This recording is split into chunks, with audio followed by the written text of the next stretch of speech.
Hello everyone and welcome to a new video from Your Overwatch. I'm Eddie the Chump and today, well, we'll be talking Doomfist again. On the PTR, his rocket punch hitbox has been tuned to be way less forgiving. It's been made smaller, it's as simple as that. Here's both side by side so you can see it if you haven't already. Now we made a video recently explaining why his hitbox was the size that it was. We also looked at his win rates globally compared to his pick rates and made the argument that he wasn't some wildly overpowered outlier. Those are things that we still believe. However, it appears that Blizzard have seen some of the more extreme examples of his hitbox interactions and have decided to test making his hitbox much smaller. I don't begrudge them that at all. They have a tendency to like their games clean. What I mean by that is they don't like wonky or weird looking interactions in their games. All of the changes thus far to Doomfist have been fairly sensible. Removing his ability to slam upwards makes sense, for example. So what does this hitbox change mean? Well, like we alluded to previously, we feel it will probably lead to him being harder to get value out of. The mechanical cost of him will increase. It will take adjustment from the Doomfist player to know what will hit and what won't. A good comparison would be how Ryan players have had to adjust to how his pin has changed over a few iterations. A hitbox change like this one has more impact on lower level players than it does high level ones, but overall he'll be much harder to play. That will probably result in a net reduction in effectiveness. Now there is clearly a divide in the community about whether or not that is a good thing. On one side there's the idea that having a potential insta-kill on such a short cooldown with a forgiving hitbox is overpowered and needed adjustment.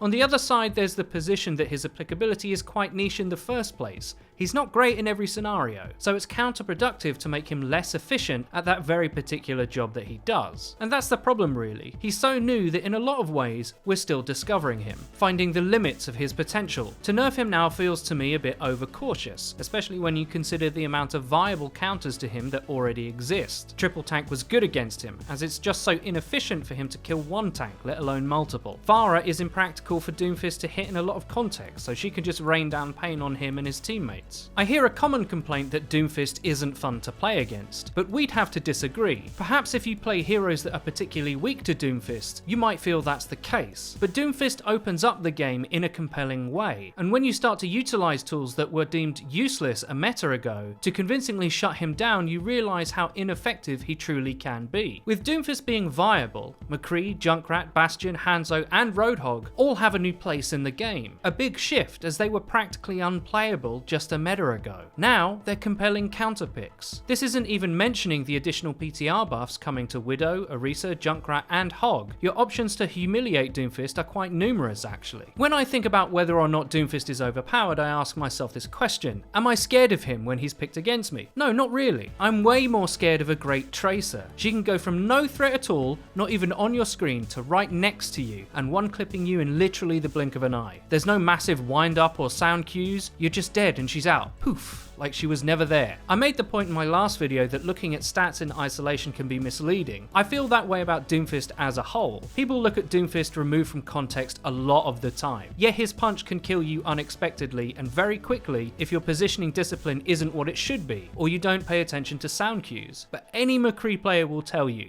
please play Doomfist against me. Please, I beg you. My big fear, especially with such a knife-edge hero like Doomfist, is that with one small tweak, he could become essentially irrelevant. Roadhog got nerfed into his current state because the community had such a visceral reaction to the most extreme examples of what his kit could do. Now it feels like the community for the most part misses Roadhog's old self, in all its insta-kill through time and space glory. There are some heroes in Overwatch whose kit walks a thin line between being too good and irrelevant. Mccree is a great example of that. In the dive meta, was Mccree bad? Well, as a hero individually, his kit was well balanced. Stun, fan the hammer, and amazing burst DPS up to medium range. But in context, he was too squishy, too diveable, too slow, and too hard to utilize, as dive stole from him the space that he needs to operate. Small changes often have dramatic consequences. D.Va's defense matrix went from a binary on-off ability that cooled down to a resource-based mechanic, and that changed the entire game. We're still feeling those effects now. Doomfist is kind of in the same boat, I feel. He's either sick at what he does, but has a limited scope, because he's actually incredibly easy to counter-strat, or he's not that great at that limited job, and therefore not that useful overall, as other less weighted heroes become more practical. It'd be a real shame to see that happen. He was counterable before on the PTR when he was amazing. People forget he had much further range on his rocket punch, and could use his movement way more drastically to get places you wouldn't expect him to be, but it was still possible to shut him down with without too much effort. Some people say Doomfist is too easy to have that insta-kill potential, but there are so many easy superpowers in Overwatch. Is Tracer's aim really that hard? Like, compared to the aim requirements of Mccree, Widow, Hanzo, or even Genji? No, not really. Tracer does require a lot of skill, obviously, but a lot of that is movement based. Her aim is a spread, it's not precise. Is swift striking a low health enemy or a series of them in a row thanks to its kill reset difficult? No, it's pressing one button at the right time. Overwatch is a superhero game with loads of easy kills all over its hero roster. Zen has an insta-kill. Everyone is totally okay with their favourite hero being a miracle worker, but when it comes time for someone else's time to shine, we're not so understanding. Doomfist is so much easier to counter than he is to actually play and be effective with. When talking about Doomfist, balance isn't the right word. What people might be expressing is that they feel he is unfair, because to argue that he isn't balanced isn't accurate. He's the most glass cannon of glass cannons ever, or a glass fist if you prefer. It's risky to call for nerfs for a hero that has only just begun their journey in Overwatch. There's other things on the horizon too. I don't think people are prepared for just how good Junkrat is going to be with 2 mines. There will always be in a game like Overwatch ways of dying that we don't like, but dying to Doomfist is neither unavoidable nor uncounterable, not by a long shot. I think sometimes we have to be careful what we wish for. If this nerf does go through, there isn't really the grounds for anyone to get upset at being killed by him. He will take a lot of skill to play in this nerf state, but will he still be worth it? Will he be judged as just too risky a pick? Will he fade into irrelevance? I really hope not, because Doomfist is such a good catalyst hero. His playstyle and threats are so unique that they draw out of us more variety in the ways in which we deal with him. It'd be a real shame to see that all go. So many were calling for nerfs to the dive meta, and now we have a hero that can punish dive like no other, but old habits die hard. Many still play dive against Doomfist as if he doesn't counter it. You used to be able to walk over teams with mobility, but now there's an actual punish. This is exactly what so many were asking for, and this type of change requires players to relearn the game. It's so early in the Doomfist era, you see countless mistakes that had no punish just a meta ago. For instance, you still see Genji attempting to deflect against Doomfist, being used to being practically unkillable in just about every situation in the past. Well, the times are a-changing. In order for dive to be less strong, other things need to be viable. Many wanted the defensive hero category to be better for so long. Well, they are against Doomfist. Hanzo, Junkrat and Bastion especially. Maybe it's time to put down the shurikens and pick up a grenade launcher. I really hope you enjoyed the video. If you did, please don't forget to leave a rating. If you never want to miss a video of ours again, please click the bell icon next to the subscribe button on our channel to join the notification squad. You'll be in good company. And finally, please follow the Your Overwatch Twitter. It's where you can find updates about new videos and other cool stuff. I've been Eddie the Chump,